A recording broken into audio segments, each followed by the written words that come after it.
Happy finally Friday. The Mariners are in San Diego to begin a 10-game road trip tonight. Seattle's trying to shake the effects of a 1-5 homestand after being swept by Toronto and losing 2 of 3 to the Yankees. Seattle sends Logan Evans to the mound tonight to face San Diego's Stephen Kolek. First pitch at Petco Park is set for 6:40. You can only watch the game on Apple TV+. No, I don't have that either. Seattle's lead atop the American League West shrank a little bit more last night with Texas edging Houston 1-0. Rangers are a half game behind Seattle heading into the weekend. Houston is a game and a half back. The Athletics were dismantled by Shohei Ohtani and the Dodgers 19-2. Ohtani 2 home runs and drove in 6 RBI. Well, the Seahawks are out with their schedule for the coming football season. Preseason finds former Seahawk coach Pete Carroll and the Raiders coming to Lumen Field, followed by Patrick Mahomes and the Chiefs. Seattle wraps up the preseason with a game at Green Bay. Regular season begins at home September 7th against the Niners, followed by a trip to see former Seahawk DK Metcalf in Pittsburgh. Seahawks return home to face the Saints. They'll wrap up September in Arizona before returning home to face the Buccaneers October 5th and visit Jacksonville October 12th before the bye week. Seahawks are selling single game tickets. You can find all of that information at Seahawks.com.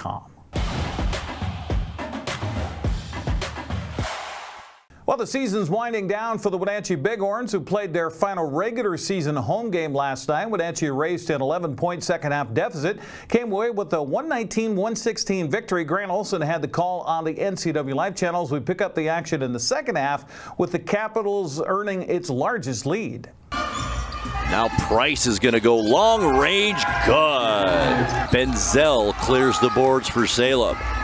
Gentry down course. Mauricio Smith baseline shot. Good. Our first double-digit lead of the night, and it's the Salem Capitals with it.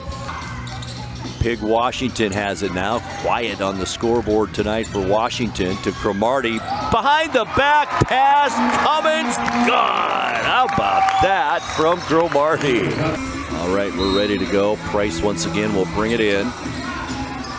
Gentry, quick shot. He had 2 for 3. Good. How about that shot from Gentry? Cummins stepped right in front of it. First turnover on the Capitals this half. There's Cummins back the other way, and Crawford the finish. 7 in the game for Gentry now. Cromartie from downtown. Good. And the Bighorns trying to chisel away at this lead. Here's Cummins now into the lane, working on Lind with the right hand. Good. Fleming working on Whitfield. Back out Cromartie, the long bomb. Good! How about that shot? All right, Capitals basketball down by 1. Devontae Cleveland with it. Far side wing. Cromartie tried for the steal. There's Benzel under the basket. Misses the dunk, but a foul is going to be called, and it was the official out in the backcourt. And boy, none bigger than these right here with 1:20 left in the game. First one on the way. Good. One more on the way for Benzel. Back of the rim, and it won't go. We stay tied at 116 with 1:15 left in the game. Here's Fleming. Pass down low. Cromartie over the head pass, and Crawford misses the dunk. And back comes Salem. Here's Price for 3. No good. A break for the Bighorns there. Fleming drives down to the left baseline. To Cromartie, to the basket, no good. The putback missed by Crawford. Fleming had his hands on it. Robinson did. Now Fleming picks it up. 29 seconds left to go. Fleming nowhere to go. Cromartie under the basket. Good. It could have been a traveling violation. Here's Whitfield now working on Cummins to the basket. No good. Benzel, and it goes off of Benzel's chest and out of bounds, and the Bighorns will have it with 15 seconds left. Bighorns get it out to Robinson. Fouled on Salem, so we'll have a side out to Cromartie. 10 seconds left to go. Cromartie fouled by Cleveland. Cromartie. First one in and out, no good. This is the biggie right here, because then Salem can just tie with a made basket, and it's good. 9.7 seconds left in the game. Salem with the basketball, needing a three-pointer to tie this up. 2 seconds. There's Whitfield, no good, and that will do it. The Wenatchee Bighorns hold on and win this one by a final score of 119 to 116. After the game, I caught up with our Rocket Apple player of the game, Taven Cummings. Welcome back here on the postgame show on the NCWLIFE channel and TBL TV. Now talking with our Rocket Apple player of the game, Taven Cummings, 35 points tonight. This was not an easy one for sure. No, it was tough. We had to stick it out. We didn't have a couple struggles as a team, but we always going to stick together and get it together. We all stepped up for each other and had each other back, so that was the main thing. Down the stretch there, did it feel like there was a lid on the hoop? I mean, opportunities for slam dunks, and it didn't happen. Hey, it happens. It's part of basketball. The thing is, you got to learn to keep playing, let them plays go. Talk about the energy from the crowd and you guys when playing here at Wenatchee Valley College. How is that for you?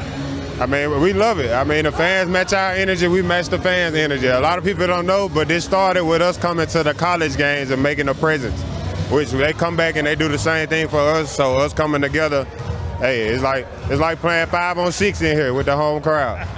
Well, talk about how this sets you up for the rest of the weekend. You got 2 big games on the road. You're going to finish up next week at Great Falls. Yeah, but we're going to take it one game at a time. That's the main. We're going to always focus one game at a time, focus on what we need to correct from what we need to fix from this game and things going forward, and just stay together as a team.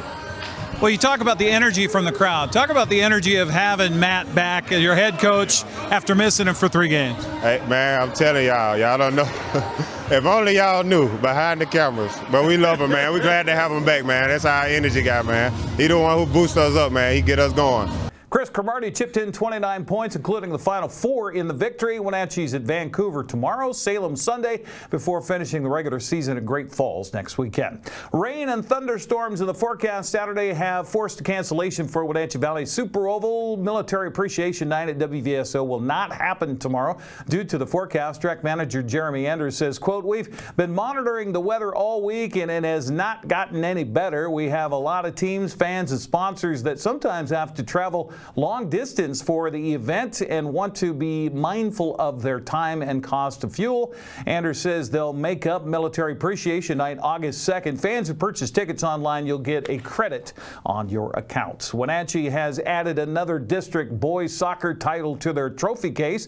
Panthers edged Davis at Lee-Bostel Field of the Apple Bowl last night, 2-1 to take the championship. Eastmont kept its season going with a 4-1 win over visiting Sunnyside. Wildcats will travel to Davis Saturday at 1 o'clock and a last chance to make the state tournament. Cashmere boys will play at Medical Lake in a District 5-6 1A 2B crossover game tomorrow at 1 o'clock, with the winner advancing to the state tournament.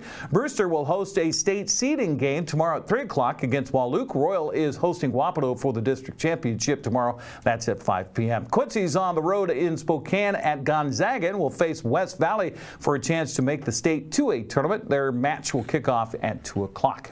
Eastmont is the District 5 4A girls fast pitch champions after knocking off Moses Lake yesterday 12-0. Wenatchee had its season come to an end in a 10-0 loss at West Valley. Checking scores from the District 5 2B tournament, Riverview beat Lake Roosevelt 14-4. Columbia Burbank ended Brewster's season 14-12. Warden knocked off Okanagan and ended their playoff run 13-6. Ephrata High School is the site for the District 5 2B playoffs tomorrow as Tenasket faces Cle Elum at 11 a.m. Tenasket will play either Riverview or Kittitas at 1 o'clock. Lake Roosevelt faces the winner of Columbia Burbank and Warden. That'll be tomorrow at 1 as well. Ephrata has a crossover playoff game to try to reach the state 2A tournament. They'll play at East Valley of Spokane tomorrow at 1 o'clock. Moses Lake has one more shot to reach the state 4A tournament tomorrow when the Mavericks will host West Valley. That will start at noon.